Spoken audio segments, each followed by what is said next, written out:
welcome to another episode of the Pixelated Sausage Show. Hi. How are y'all doing? I am, of course, your host, Mark Hernandez. Sorry for that little bit of peeking right there. Didn't mean to scare you. It's not like we're playing peekaboo. But I've got some games to talk about, including, let us get that list, Tales from Candleforth, Phantom Fury, ArcRunner, Hammerwatch II, Armed and Gelatinous Couch Edition, and Space Mercenary Defense Force. But before I get to all that, I just watched Roadhouse, the original, after watching the new one right around when it came out. Original, it's okay. I still think I wasn't paying attention because I was watching when I was eating my oatmeal like I do. But I remember when I watched the movie when I was younger, probably too young to watch it, thinking during the sex scene with Patrick Swayze and whoever she is, are they having sex, or is she just really into this? I still don't know if during that scene his dick is actually inside her.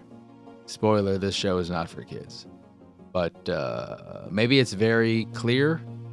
Again, I was not paying 100% attention because I don't care. And sex scenes, I'm not in that camp that is happening right now that has put up shop. That's very anti-sex scene. I just don't care. I think sometimes it seems a little weird, but I don't think it's inherently bad. It does shine a light on character at some times, or give you some insight into a person's character. Though sometimes at the same time, I say sometimes so much already. I've said it so many times, that is. But sometimes a little bit of warning would be nice, but that's kind of the point. I'm talking about Jerry Maguire. I remember watching that movie with my mother as a kid. What did that movie come out? In 1996 or something along those lines? So I would have been 10-ish, 9 or 10. And it's a fairly kid-friendly-ish movie, except when he first meets Tom Cruise, that is. First meets Renee Zellweger's. Is it Wigger? Is it Wegger? I don't like any of these. I just realized her last name, what it sounds close to. I don't like it. I mean, even if it's just Wigger is a word that's I don't like it. Change your name, Renee. Though you're not really working all that much. So maybe change your name to Renee Working and you'll get some more jobs. But not when they first meet, it's before they meet. When he's at the airport and he sees her looking for her kid, and then they talk, and then they find the kid who's hanging out on the baggage claim, not escalator, like fucking conveyor belt. That's what you'd call those things, right? And he's dancing. He's like, "Oh, is that young man your boy?" And then they're doing the thing where he's swinging. They're both holding one hand, and he's swinging, and he's listening, and she's just going on. And then he walks away, and she's like, "I bet whoever snagged him is one classy game." Classy game. One classy... She probably said dame. I don't think she said babe. Maybe she wouldn't even say dame. One classy lady? That doesn't have a nice sound to it. So I feel like it has to be dame. But whatever she says something along those lines. I know she says classy. And then it quick cuts to Jerry. "Oh, won't you ever stop fucking me?" And he's fucking up against a bookcase. And it's graphic enough when you're that young, and surprising when you're watching it with your mother, which is something you don't like to do when you're a kid, is watch sex scenes with your mother. And if you do, move to Japan. Because boy, oh boy, you're going to love it. You're going to love it. But what was it talking about? Roadhouse. Yeah, I don't know if his dick was inside her or not. But fine movie. I think it's a little bit overly praised amongst the cult community who really likes it. It's fine. It's entertaining. Patrick Swayze? He's not super... I don't think he was ever super ripped or anything, which isn't really... It's not a negative or anything. It's just compared to what Jake Gyllenhaal did for the new one, which isn't really a remake. It's just a reimagining, which didn't really need to be a remake. It's one of those cases of, well, it's kind of Roadhouse-y, I guess, but you didn't really... Is the Roadhouse fandom brand that important? Just call it the movie with Conor McGregor in it. Probably would have done just as well, though I saw it did pretty well. But it is much more of a dancer's body. Swayze, that is. Which makes sense, because he's a dancer.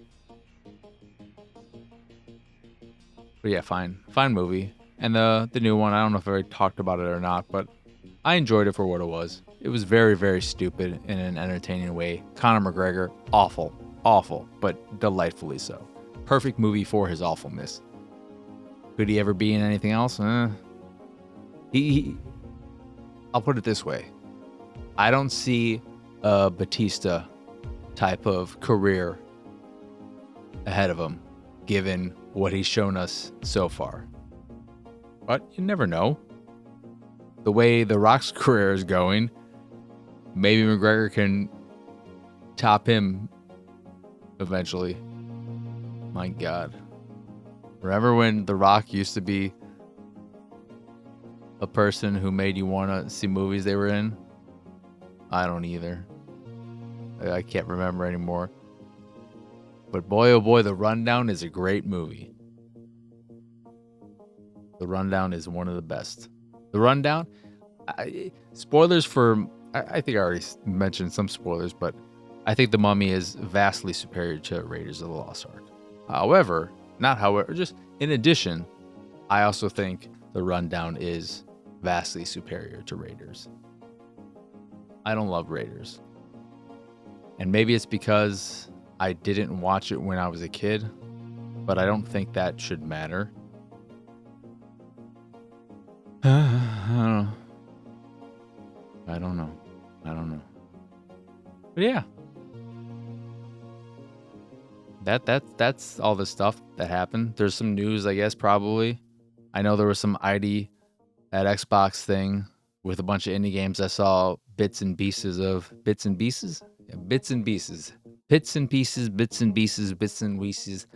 I like Reese's Pieces, but I don't eat them anymore. Well, no, Reese's Pieces are the peanut, not the peanut, but the fucking, they're all peanut. Reese's Pieces are the M&M type ones, right? Those suck. I don't understand how people could like those. Peanut butter in those do not taste like Reese's peanut butter cup peanut butter. And that's why I like those, because I like the peanut butter in them, the way it tastes, the consistency, the texture. And the Reese's Pieces, they're just nasty. But people love them. But M&Ms aren't good either, unless they have peanuts in them.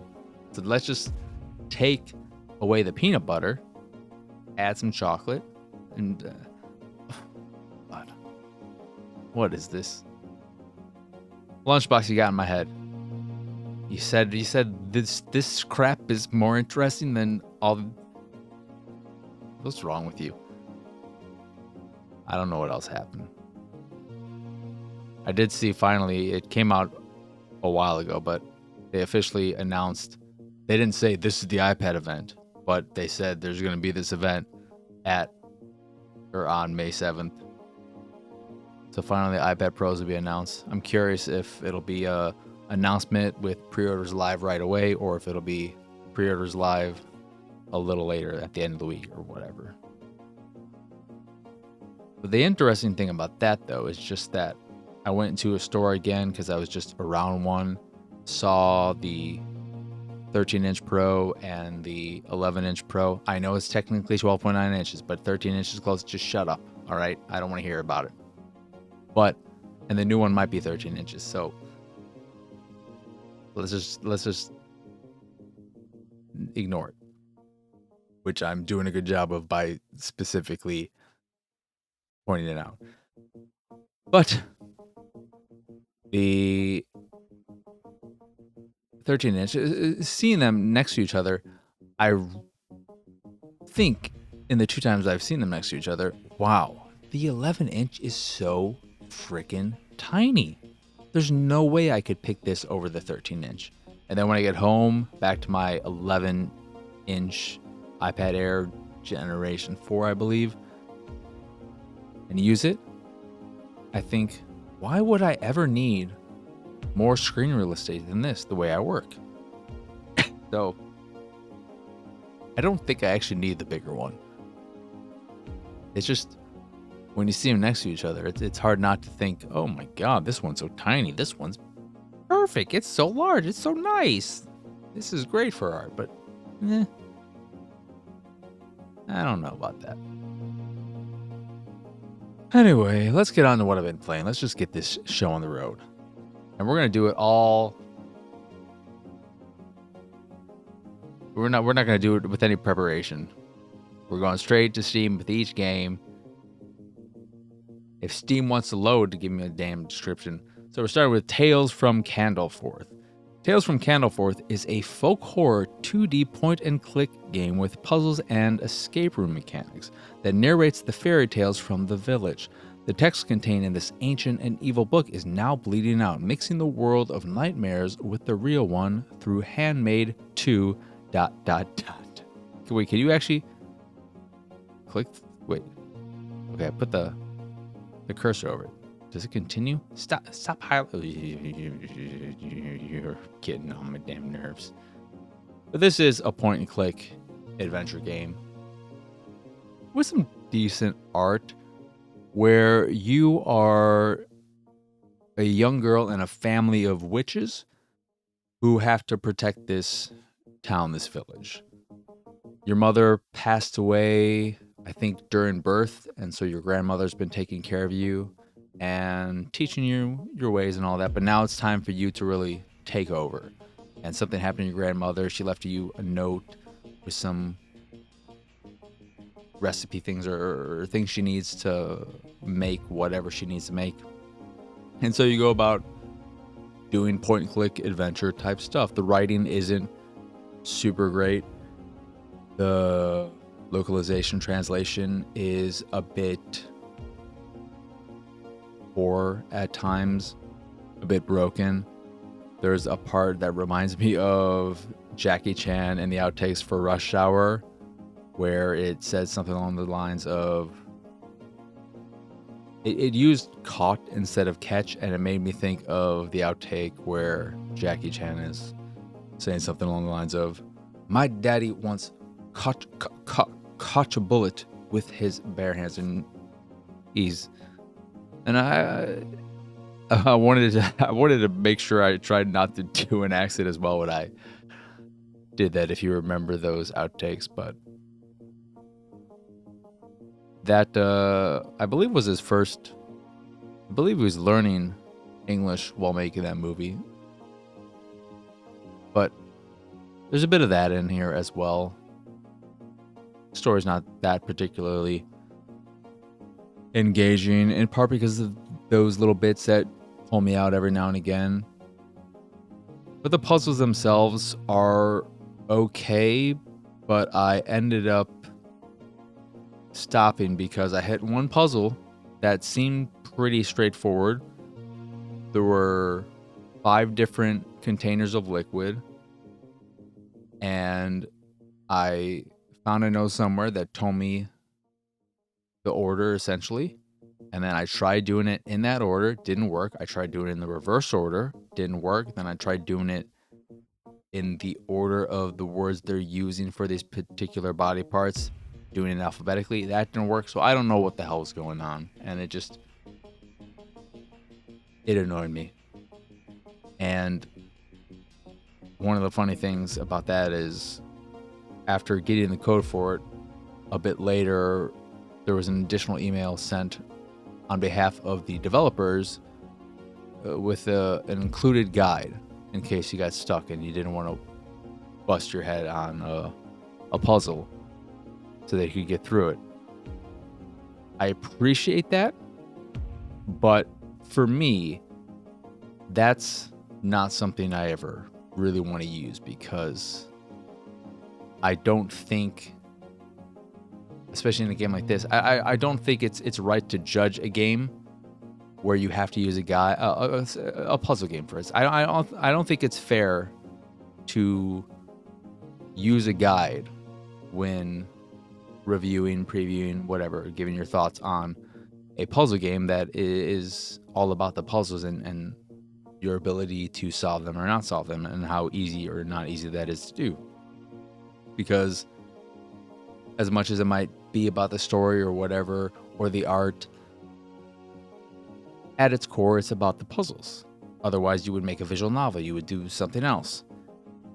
So if I'm having difficulty with the puzzles, I don't want to rely on a guide. If you have an in-game hint system, that's different. That's something everyone has access to. Not everyone's going to have access to this specific guide. There will be guides out there, of course, but if you really want to make sure that people don't get stuck on a puzzle, include some kind of in-game hint system or a way to skip puzzles or something to make it a bit more accessible. Without that, whatever. So for me, it was okay. I thought some of the puzzles were all right, but then I got stuck on one and I was just like, I didn't feel motivated enough to figure it out. So that's what that was. That is, again, Tales from Candleforth. Next up is Phantom Fury, which is one of the rare PC games I played. It does have controller support, which is nice because I think I accepted with this finally. For shooters, I'm sure if I beat my head against the wall, which is something I think I've already said this episode, I hate repeating myself a bunch. Twice is already a bunch for me. But I'm sure with enough practice, I can rebuild muscle memories and feel competent using a mouse and keyboard for shooters again. But I don't want to. I'm very, very comfortable with a controller, and I don't feel like I am damaging my hands by playing with a controller as opposed to playing with a mouse and keyboard. You know, crack my knuckles maybe, which is something I just can naturally do. Can you hear that? You wouldn't be able to hear it unless I'm talking at the same time, so I have to do that. Otherwise, the sound gate or whatever is not going to pick it up. But Phantom Fury is about Shelley Bombshell Harrison, who is back in this highly interactive mix of first-person action and road movie adventure. That's a weird sentence. Embark on an adrenaline-fueled journey around the USA, use an enormous arsenal of weapons and skills to battle treacherous soldiers and vile mutants, all while trying to save mankind. What bums me out about this game, it is a first-person shooter in the vein of classic 90s shooters with that polygonal look, but it has a bit of what I would like to coin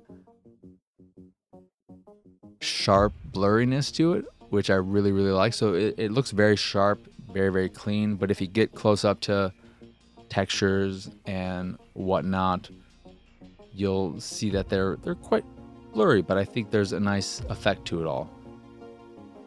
So it's in the vein of those classic shooters like Duke Nukem and not so much Doom, later than that. The Turok and the Rise of Honor, whatever that, Rise of Triad, stuff of that era. And my first thought when I play this because this is a sequel to Ion Fury, I guess. But I looked into that a little bit, and I guess there's a lot of controversy with the team that originally made that game. Some workplace things or something or other. So they're kind of dissing their stuff, and this is sort of maybe a bit of a reboot, different developer. I don't know all of that, so this is kind of a redo or whatever. But my first thought was, wow, I love the look of this game. This isn't the first game I've played that has this style, but I love this style. I love this look.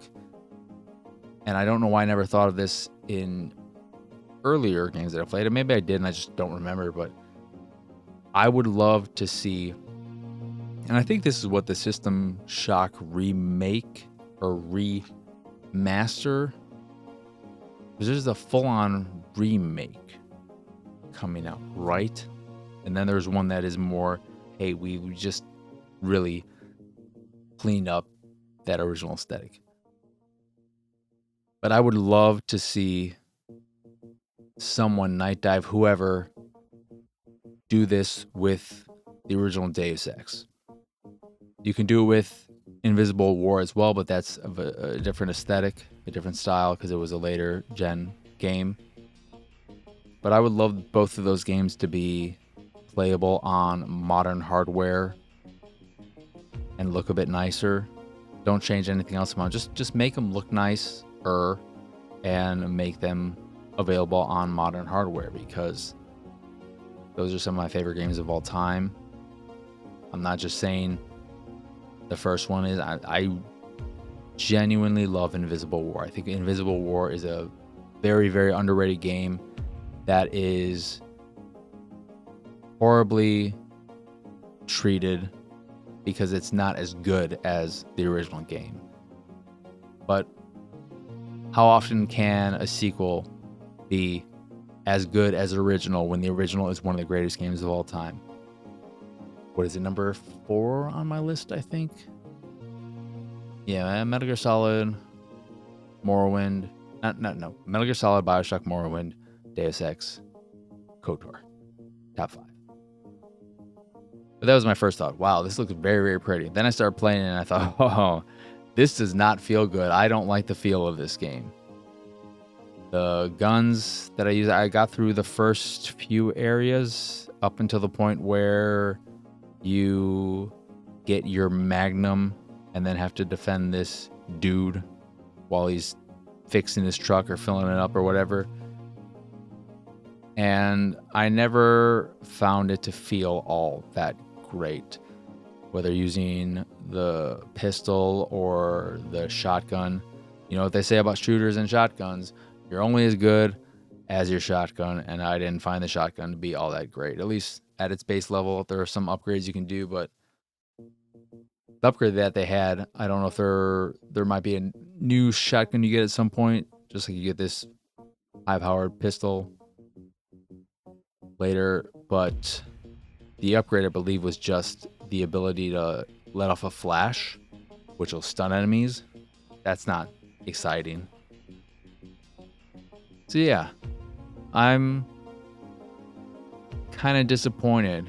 And when I saw that it was mixed on Steam, I guess I'm not in the minority here. It's a bit of a mixed bag amongst all people, especially fans of the original game. So that is what it is. It did get me thinking too, how I didn't really like the feel of the weapons. It would maybe be fun to come up with a list of the best weapons in games. Not just shooters, but shooters are what immediately came to mind. And I don't know if this is the first that comes to mind for anyone else, but the first for me that always comes to mind whenever I think about shooters and just the feel, at least that I got when I first used it, as being more satisfying than any other first-person shooter gun I've ever used. It's the stake gun from Painkiller.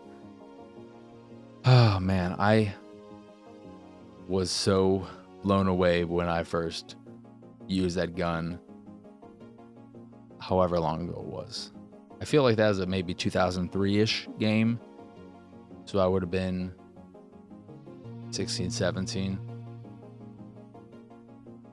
So satisfying. So good. The sound of it, just it's fun. It's fun. And I think there's that spiritual successor, Witch Wild or something. And I believe the People Can Fly, that studio is a lot of the people who were from the original team who did Painkiller, who of course has gone on to do Bulletstorm, Gears of War Judgment, most recently might be Bulletstorm VR, but they did Outriders, I think. I don't know what they're doing now. They're still in business, I'm pretty sure. I would hope so. I also heard news-wise, Tencent bought more stake in Remedy. I don't like this. Sony, Nintendo, Microsoft, someone buy Remedy. I don't want Tencent own a majority stake in Remedy. I hope if that becomes a possibility that Remedy's like, someone, okay, we like being independent, but fucking someone else buy us. Because I'm not sure exactly how that works. If that's other people who have selling it to, I don't know. Not Remedy. Anyone but Remedy. But that's Phantom Fury. Next we have ArcRunner. It's like me running, but without the M and instead of ing, as I waste time before I can get the Steam page. Traverse the Arc in this beautiful cyberpunk-styled action roguelite as you attempt to reset an evil rogue AI, experiment with different weapons and augments as you fight hordes of machines programmed for your annihilation. Collect nanites and power up after every run, either solo or with friends. So this also has a bit of a polygonal look to it, but more in the vein of something like my personal favorite, Clone Drone in the Danger Zone, but a bit more high fidelity than that. It looks very, very good. Lots of color. It has that neon cyberpunk aesthetic that is very striking and really pops. But that does get in the way a bit, which I'll get to shortly. But as the description alludes, it is a pretty straightforward roguelite game where you go on runs, taking on waves of enemies, getting to the end of a level. These very small levels that aren't particularly well designed or interestingly designed, because I'm assuming they're all procedurally generated and they're all very, very tiny. A very similar feel between them. But you're just doing that with this loose story that may get wild as you go on. But I did a few runs, got to the boss, and died, and I just, The thing about it is that the shooting feels okay. It's by no means the best shooting I've felt in a third-person shooter. By no means, it's by no means the best or the worst. It's fine. And the structure is a solid, familiar structure that is great for pick up and play sessions.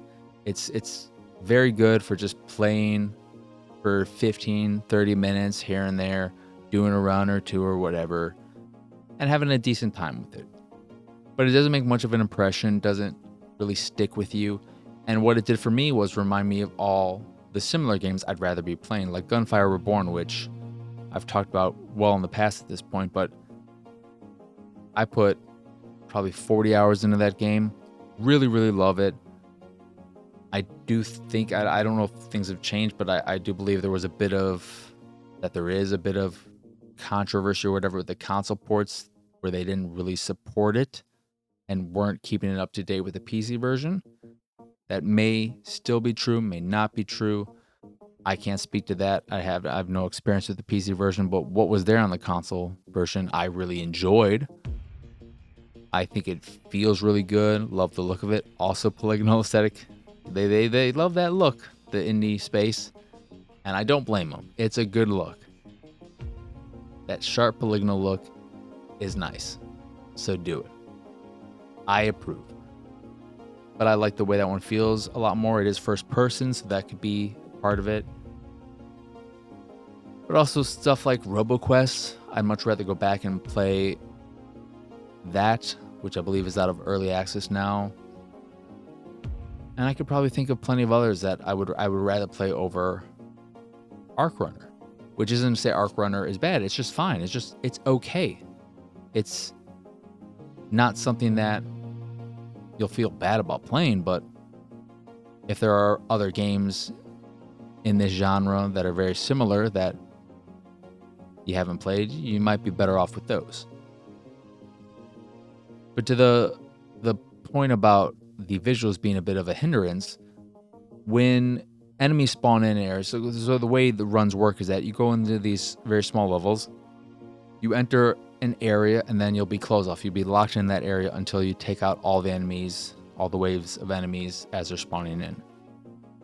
There is a very slight red line, essentially, that appears on screen where enemies will be spawning in. There's also going to be sort of a blue light showing where they'll teleport in if you're looking directly at them.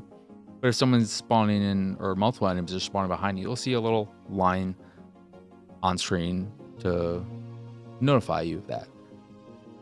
However, because of the aesthetic and all the bright neon colors and all that, it just kind of, the indicator that is just kind of blends in with everything. It's easy to miss it.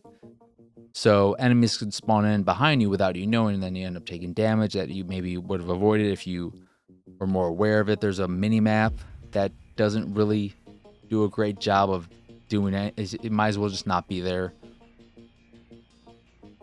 But yeah, it's okay. It's okay. Some weapons feel kind of pointless in a game like this. There's a sniper rifle that feels pretty useless. Another thing about Phantom Fury, controller support, the aim assist, you can turn on or off. It's default off when you use a controller. It didn't feel like it was doing much when I turned it on. I didn't feel the biggest difference. But in ArcRunner, you can adjust how strong you want it to be. It seemed alright, but the shooting just feels fine. You have abilities and all that.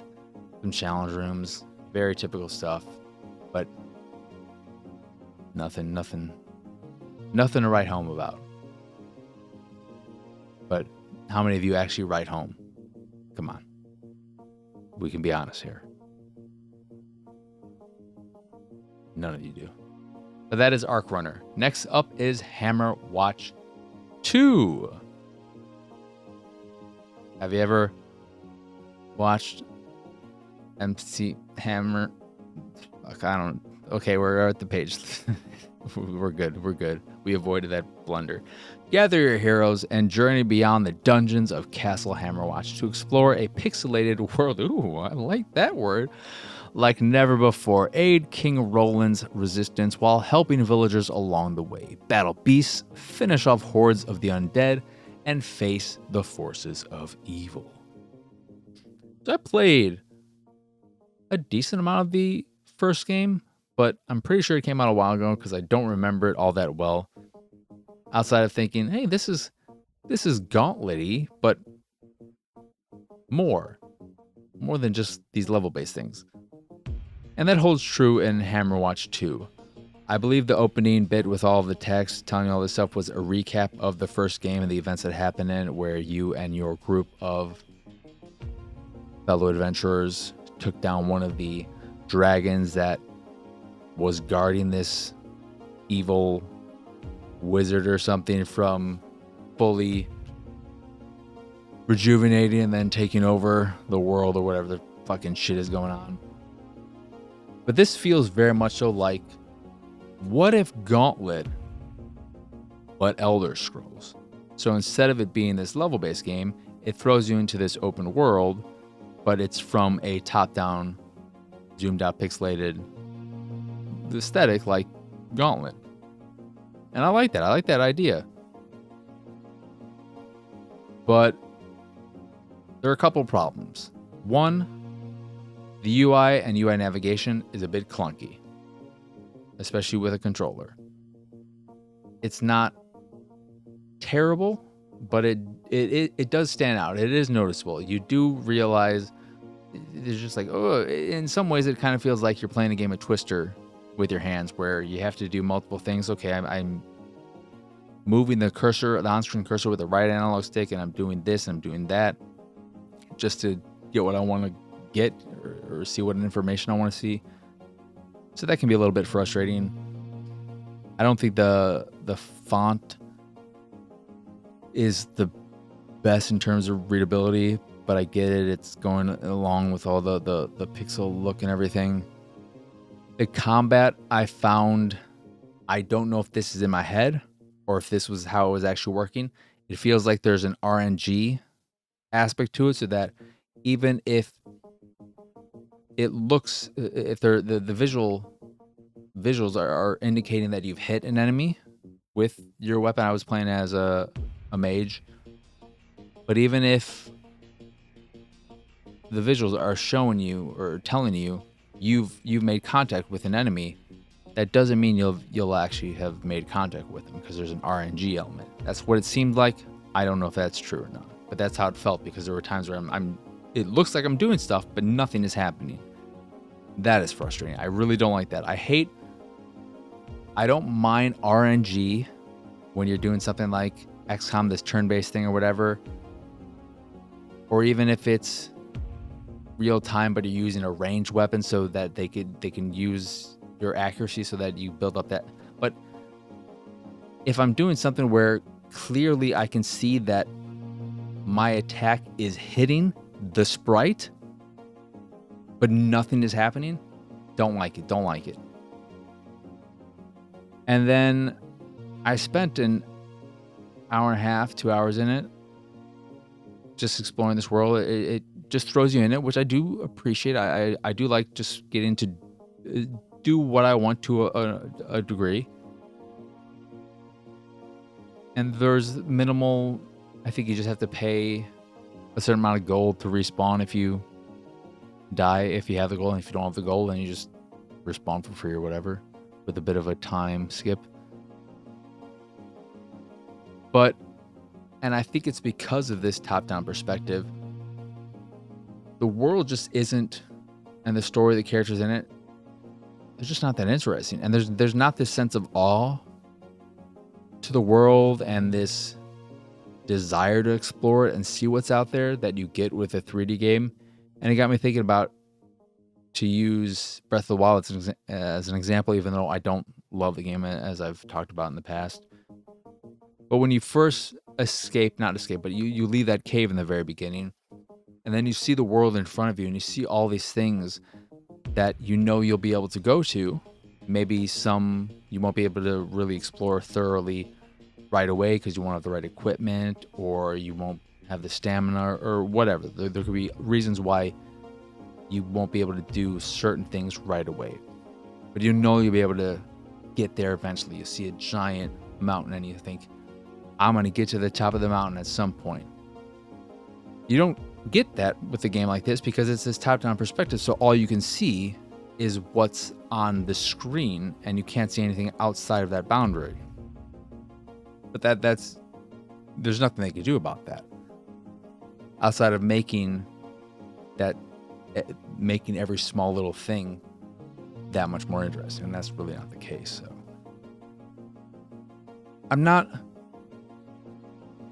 So I'm interested enough, or I'm curious enough to want to play some more, but I'm not so into it that if something else grabs me, I'm safe. Oh, well, I'm too into Hammerwatch II. I'm holding on by a thread.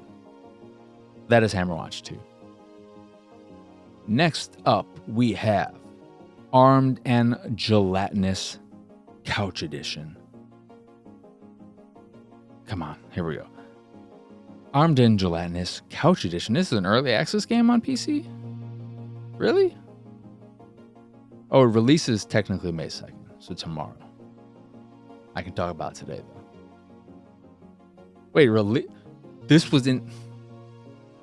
The release date says March 1st, 2016. Was this really an early access for... There's no way this was an early access for fucking 8 years. Not this game. Armed and Gelatinous Couch Edition pits you against friends and family in a fast-paced game. Scratch that fast-paced games of blob warfare in the far reaches of space. Absorb a variety of weapons, trading agility for firepower, dodging waves of bullets, and deadly dash attacks. I don't know the history of this game. There is a little thing in the menu where you can see a promo video for the arcade version of the game that exists in 7 cities or something. I don't know if that came first and this is now them bringing it to home consoles in the same way that one popular Black Widow game or whatever did the same thing, and I don't feel like that really made much of a splash when it came out on consoles either. But this, I played a little bit of. I could not stand it. There's some traditional deathmatch things. Get to a certain amount of kills. You all have only a certain number of lives or under a time limit, and then there's a soccer version of the game and a dodgeball version, and then a few ones you can unlock by completing certain challenges, which I could not care less about. The way it works mechanically is that you have a dash attack, which when you fully powered up, if you dash through another blob, you'll kill them. If they have a fully powered dash and they dash into your dash, they counter each other and no one dies. But the gun mechanic of it in the deathmatch, the versus modes, is as you pick up more weapons as they're falling to the ground, whether they be melee weapons or firing weapons, the more you collect, the bigger you'll get and the slower you'll get. The easier you'll get to be to dash through. But you'll be doing significantly more damage and hopefully have collected weapons from all around the environment so that you've got a fairly balanced repertoire of weapons. It's kind of neat, I guess, but it just did not, it wasn't fun. At no point was I having any fun.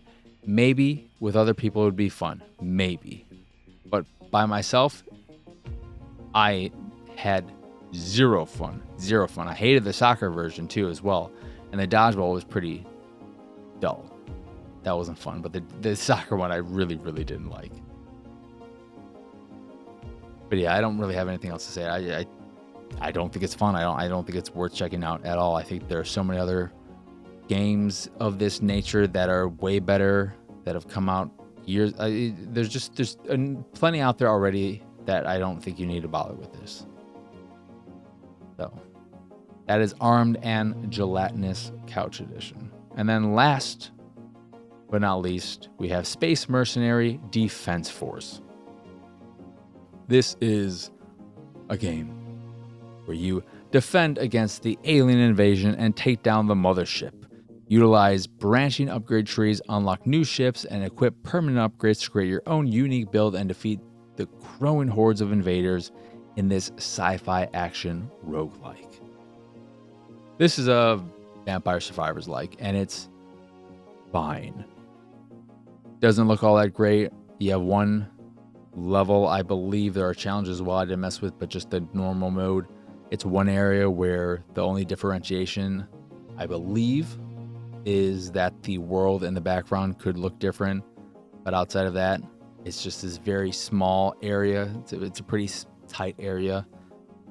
So there's not much to explore. You're just basically surviving as long as you can as waves of enemies come. And then every 4 or so minutes, you'll fight a boss. And it's fine. The weapons, the way it works is that you have your ship. You can purchase ship with credits you earn through runs or permanent upgrades with the credits you earn through runs.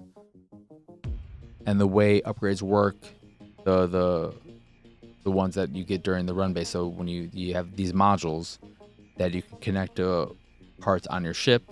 I don't know if the other ships or certain ships have additional module slots, but your default one, the only one unlocked initially, has 4 slots, one on both sides, and then one on the back, one on the front. So you can equip 4 different weapons that range from having a scythe, not scythe. Yes, yeah, with scythe, the favorite weapon of Microsoft that they purchased for way too much money, 10 years ago? Scythe. That's how I used to record my original podcast, on Scythe. Scythe. That's how you pronounce it, right? But you have one of those, which I like that weapon a lot. You have things that shoot out debris, that shotgun blasts when it hits a certain distance. Some Gatling guns, shotguns, more simple stuff like that. It's just, it's okay, but these games are so simple that you need something special to hook you, whether it's visuals that grab you, music that makes you want to keep playing, cool weapons, cool enemies, some kind of mystery to it all or something. There's none of that there. This is just super basic, super simple, and outside of the pleasant hook of earning credits to get upgrades, which I do enjoy in any game. I'm a sucker for leveling and stuff like that. Outside of that, once you finish all that or whatever, I don't see a reason to play this over one of the many other Survivor likes that keep propping up. I believe a popular one that just recently came out and is still on Game Pass is Brotato. So maybe check that out. Or just Vampire Survivors is getting new DLC. That Contra DLC is coming out soon, or already just came out, or something along those lines. I'm super curious, but I typically don't play games on PC, and I just wait for the eventual console versions. I'm very curious about the Deep Rock Galactic Survivors, whatever the exact name of the Survivor game from that team in that franchise, that world. I'm very interested in checking that one out at some point. That is Space Mercenary Defense Force, and that will do it for this here episode of the Pixelated Sausage Show. Once again, I am Marcus Nez. Y'all can find me pretty much fucking deer in the headlights right there. Y'all can find me pretty much everywhere at PX Sausage. If you enjoy this here show or any of the stuff I do and what have you, speaking of Attack the Backlog, which I wasn't speaking of it, but that's in addition to this. But whatever. In addition, if you enjoy this here show or any of the stuff I do and what have you, like Attack the Backlog, etc., you can support me and my nonsense over at patreon.com/PXS, which will get you access to a fancy smancy Discord. What is it? Channel. Monthly Q&A and random drops on the Patreon about whatever. Most recent one I've talked about is me comparing Indiana Jones and the Mummy. See how I feel. See who comes out on top. But I got something planned with a James Cameron tier ranking and other stupid crap. That's kind of been the home for a lot of random movie thoughts. Except this episode that got roadhoused. But with Attack the Backlog, I'm liking the new format. Love to know if people also enjoy the new format. I'm wondering, is it just because I'm playing Wildlands right now and that's the kind of game it is that it's making me question, should this be weekly or should it still be bi-weekly, but in this new structure? I don't know what the fuck this next episode is going to be, but I feel pretty confident I should be done. I don't with at least the story and all that. I'm feeling pretty good about that, but it's just what the. But again, if you do enjoy me, want to support me, and maybe get a few perks out of it at the same time, if you support at the all-you-can-oatmeal tier, then you can do that over at patreon.com/pxs. In addition to the Patreon, you can find links to the site, the YouTube, the Discord, and so much more over at pxsausage.com. But that is it. That is all. As always, thank you for watching or listening. I hope you enjoyed this here episode, and I hope you have both a wonderful rest of your day, a lovely rest of your week, and a wonderful weekend. But for now, adios, arrivederci. Bye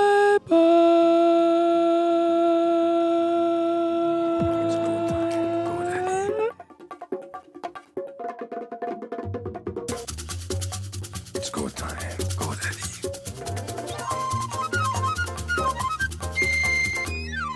It's go time, go daddy.